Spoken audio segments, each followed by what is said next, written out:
possibility of export through the African Continental Free Trade Agreement. The African Continental Free Trade Agreement is an agreement signed by African countries that will enable African countries to trade among themselves duty-free. You know, one of the ways you can reduce poverty in any economy is to stimulate business activity by increasing demand. If there is demand for products and services, organizations are going to be forced to hire more people, pay salary, put money in the pocket of the citizen, and there is more money to spend, and people can be lifted out of poverty. Africa have signed an agreement that enables me to ship to Ghana duty-free, ship to Kenya duty-free, ship to Morocco duty-free, ship to South Africa duty-free. That makes it easier for me to be able to sell more products within the African continent, thereby creating opportunity for my business to grow, to be able to create more jobs, and be able to stimulate growth of the economy, thereby reducing poverty. So I'm of the opinion that growth trade, if countries can come up with a policy to drive international trade, it has power to solve at least 3 of the sustainable development goals, which are reduce poverty, reduce inequality, and reduce hunger. It has the capacity to reduce those 3 because of the opportunity that is created by trade. So Africa in 1991 signed a treaty that established that a free trade area will be able to be established sometime in future. And just before COVID, an agreement was signed regarding what is today called the African Continental Free Trade Area, created by an African Continental Free Trade Agreement. For a long time, African countries have not been able to take advantage of the benefits created by their population. These have been largely enjoyed by foreigners. Asians, Americans, and Europeans are the ones selling most of the items we buy. Can you imagine that EU is just about less than maybe less than 500 million people, now 400 plus because UK is out through Brexit. But that EU, as small as they are, control 33% of trade in the world. And 70% of that trade is intra-EU trade. Africa has a population that is almost times 3 of EU, almost times 3 of EU, 1.3 billion. But Africa contributes only 2.6%. So it's not about population, it's about the quality of thinking of the people. Because there are only 17% intra-African trade, and Africa exports a lot of commodities. Through the AFCFTA, we can reverse this trend. Because the beauty of AFCFTA is that what we are going to be selling in Africa are going to be largely value-added manufactured goods. AFCFTA presents an opportunity to reverse the trend and thereby increasing African contribution to world trade and consequently creating jobs and wealth as a result of demand on companies to grow their capacity to meet new market demand. Now, can you see the 17% of intra-African trade, EU almost 70, Asia 49, North America about 50, and Latin America, South America about 22% intra-continental trade. Can you see the total export of the world? 18.74 trillion, Africa contributes 2.6%. And if you add the whole of Africa together, Africa is not doing more than $400 to $500 billion in $18 trillion trade in the world. That is the trend that AFCFTA reversed. This agreement has 6 protocols. The first phase involved the signing of the first 3, trade in goods, trade in services, and dispute resolution. The second phase involved competition policy, protocol on intellectual property rights, and investment. There are a lot of people that argue against AFCFTA. They will destroy our economy, our country will be dumping side, they will ship a lot of things to us. But Nigeria is the target. What many people don't realize is that this kind of agreement is not just signed. Countries like South Africa, Nigeria, Morocco, Ethiopia, Egypt, all those countries that have about 100 million or close to 100 million population, they're all afraid of being flooded with goods. So there are safeguards to protect every economy. A Chinese man cannot bring in goods, enter Ghana and bring it into Nigeria from Ghana that is Ghana product. There is a mechanism to ensure that does not happen. It's called the concept of rule of origin. Another thing is that an African country is not going to let loose all its economy. No, the product that can be traded have been divided into non-sensitive, sensitive, and exclusive. Non-sensitive means it will be fully liberalized. Exclusive means 7%. Non-sensitive is 90, it will be fully liberalized. Any product that a country put on non-sensitive, anybody can ship it to them duty-free. But product that the country is still working on sustainability of self-sufficiency rather, and they need some time to be able to achieve that, they'll put it on sensitive, and that will be liberalized over a period of 10 years. That means the duty, if it's 20 today, will reduce to 18, 16, 14, and to 0 in 10 years. But exclusive lists are sector of the economy that we say, no, this one, no, we don't want anybody to bring in goods duty-free. Those are exclusive lists that are still going to have duty and will not be reduced or removed. These tariff concessions have been negotiated, about 88% negotiated. So we're almost done for trading to start. The services that can be exported on the continent include business support services, financial services, tourism, transport, and communication services. MTN is already here, communication services.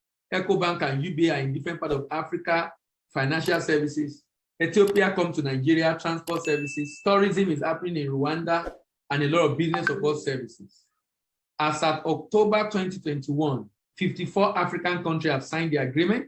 22 is required to ratify for the agreement to take effect, but 41 have ratified, and 38 out of the 41 have submitted their instrument of ratification. The only country that is yet to sign is Eritrea, and I really don't know the reason why they've not signed. Nigeria have signed, and Nigeria have ratified. This chart is showing the product that we sell under AFCFTA. I do a seminar every Thursday by 5 p.m. If you visit our YouTube channel of 3 Think is called Voice of African Trade. Do you know what I noticed? I noticed that majority of African countries are living below poverty line. And the implication of that is that people are not going to be able to buy luxury goods. As a matter of fact, I strongly believe that products that will sell in Africa under AFCFTA that will have more market are products that are needed for survival of mankind. Why? The people of the continent are living the kind of poverty that will make it extremely difficult for them to buy luxury goods. Do you know what we bought during COVID? Can you see what we bought during COVID? These are the things we bought during COVID. Ladies and gentlemen, these are the products that have a future under the AFCFTA.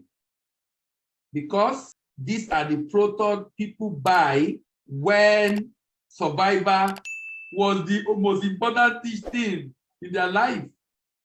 That means products that we sell in Africa under AFCFTA are value-added manufactured goods, particularly processed food, medical supplies, medical services, personal health care, ICT, e-commerce, agri. Because this is what survived or what people were buying when we were on lockdown, because we are in survival mode. And if you look at the chart I just showed you now, you will notice that currently, as of 2020, Asian and European are the ones that buy agricultural commodity from Nigeria. Our manufactured goods mainly go to Africa. That means the product that we sell in Africa under AFCFTA are value-added manufactured goods. And please don't say that, how are we going to do because infrastructural deficit, one thing.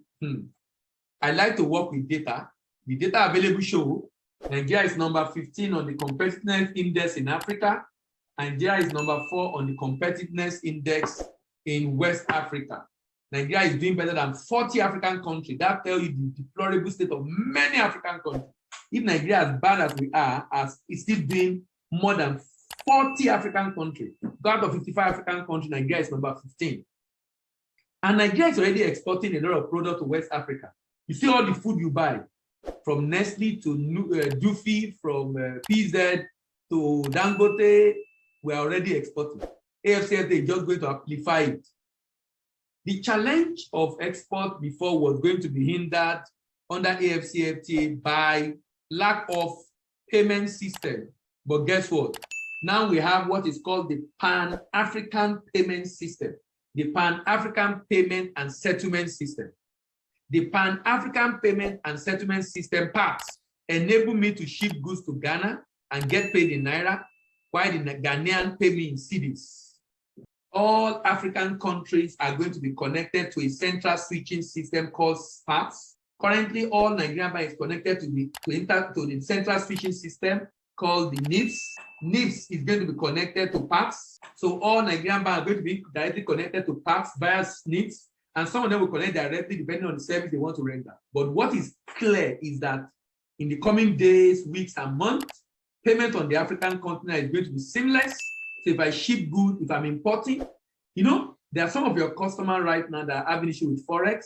If the product they are importing can be produced in South Africa or Morocco or Egypt, let them import from Africa and pay in Naira.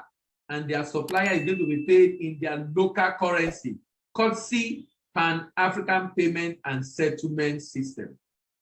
Pan-African Payment and Settlement System. This system is going to help to ease the payment problem in Africa. If I'm going to Ghana and I need to book an hotel, I can pay in Naira for my hotel in Ghana.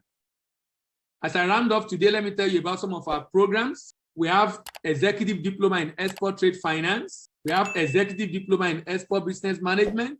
And we have Certified Global Trade Management Professional. Certified Global Trade Management Professional. It gives you skill to solve import-export trade problems. It helps you to be able to manage your trade customer with trade business problems. You're able to grow your trade volume for your organization. You're able to help them reduce cost of doing trade business. You attract skill that can help you increase profitability of your trade business and attract deposits and income to your bank. This certification is from the American Institute of Extended Studies targeted at marketing and sales staff of banks, import-export managers, in trading company and manufacturing firms, experienced trade professional in banks, and trade finance professional in banks. The course content includes introduction to global trade management, understanding import-export challenges, support services for import-export business, trade solution for open account transaction, managing trade finance instruments like guarantee and standby, handling trade logistics and supply chain management. We organize tutorial for this program in Nigeria at the rate of 100,000 Naira. The course fee is $600 and you can pay directly to the school using Form A, so you can avoid the fees, the extra charge or the parallel market rate. If you pay us to remit for you, you are going to pay at the parallel market rate. But if you pay the school directly, you can pay the actual fee. You know, let me tell you, one of the challenge I realize is that many people in being able to meet their target or being able to achieve their KPI, what many people don't understand is that if you can master trade, you can attract a lot of customers to your bank, and that can help you to achieve your KPI as a staff of the bank. But for you to be able to attract trade customer, you must be able to solve trade customers' problems. Look at this trajectory. I want income or deposit from the customer. I need to solve the customer's problem. To solve the customer's problem, I need to create value for the customer. To create value for the customer, I need to solve the customer's problem. To solve problem, I need to be competent. To be competent, I need to be skillful. To be skillful, I need to be trained or get certified. And that's why certification is so important, particularly a certification like Certified Global Trade Management Professional, to equip you with skill to be able to solve trade customers' problem and attract those customers to your bank. Also, I have a book that will be released by the end of the month. It's called Build to Go Global, a scientifically proven, tested, and trusted template for building a successful and sustainable export business. This is the YouTube channel, Voice of African Trade, for those that want to check out the videos there on different business opportunities within the African continent, both import and export, as far as trade is concerned. As I close, ability to overcome challenges of export business due to great possibility beyond your imagination. This is because it's capable of creating great platform for repeat business, referral to other buyers, replicating the business model in other countries, redeeming country image from abroad. It helps to recruit multiple partners and distributors abroad, rebuilding broken bridges and raking in more income more than your projection. Lastly, I would like to conclude that if you want to diversify our economy, if you want to grow our GDP, if you want to create employment and boost our foreign reserve, if you want to increase the value of Naira vis-a-vis other currency of the world, aggressive drive for non-oil export is the way to go. Thank you very much.